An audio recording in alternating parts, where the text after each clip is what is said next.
因為陳家溝有一句説話又係好緊要，大價不大，小價不小。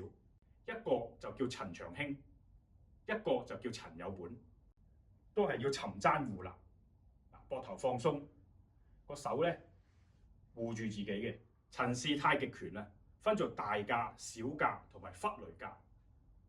咁好啦，咩叫小價咧？呢家一般人咧比較少講小價，因為通常出邊咧推廣咧普及咧都係大價嘅多，即係所謂嘅老價新價啦。咁我哋撇除呢一度先。因為呢一個咧係另一個課題咁首先你要知道咩叫小價。小價咧，佢走嘅路線咧係偏係上下，即係比較立體圓個拳架。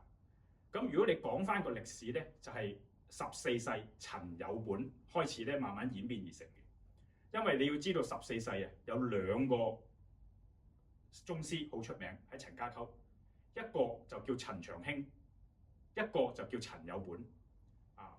陳長興咧嗰係咧留落嚟咧就叫做大價，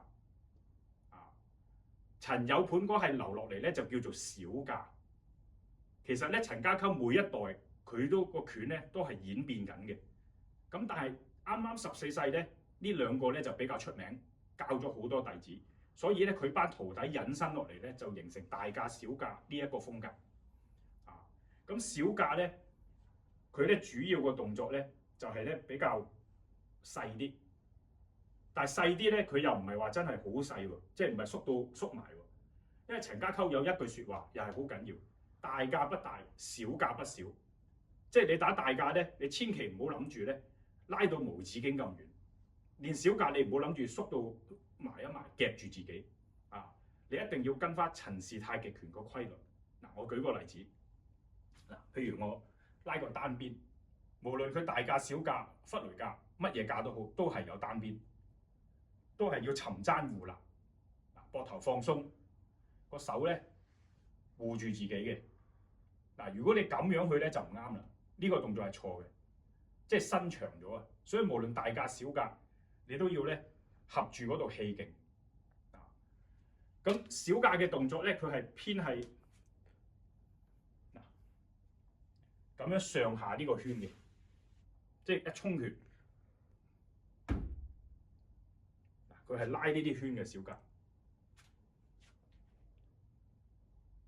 即係比較咧上下為主。老價咧平面為主，老價咧佢左右平面為主。咁咧就係因為當時陳家溝咧都有好多嘅族人啊，每一家佢嗰個心法啊，或者佢個經驗都有啲唔同，但係咧離唔開陳氏太極拳前師勁嗰個規律，呢個一定要理解清楚。咁小價咧，佢變咗相傳佢咁樣咧，佢啲勁咧就短促啦，一收，佢呢度咧一束就可以發，一轉就可以發。佢個發勁係咁嘅方式，即係一轉佢就可以運過去啦。所以有另一種講法，陳家溝都流傳一種講法，話小價咧以前咧就係看家拳，即係一種看家拳嚟嘅。咁所以你知道大價同小價呢個咧就係基礎個分別。